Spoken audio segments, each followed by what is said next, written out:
I'm right now in Albany waiting for the bill that we're going to be asked to vote for today to bail out the Metropolitan Transportation Authority.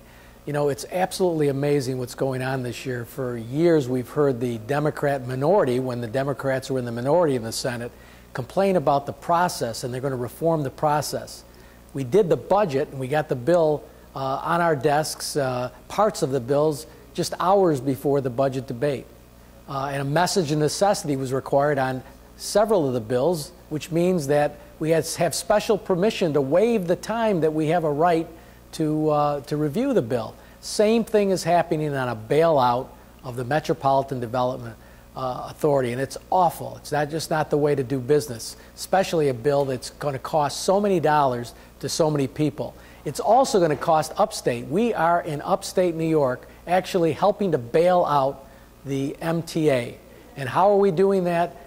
In that bill, when we normally have any kind of monies going to the MTA in every prior year, there's always been a road and bridge process. Road and bridge projects were also part of the bill. And this year we're being ignored totally in order simply to bail out the MTA. In addition, there is a provision in there that the payroll tax that's being charged to everybody in the MTA district is going to be waived for the school districts.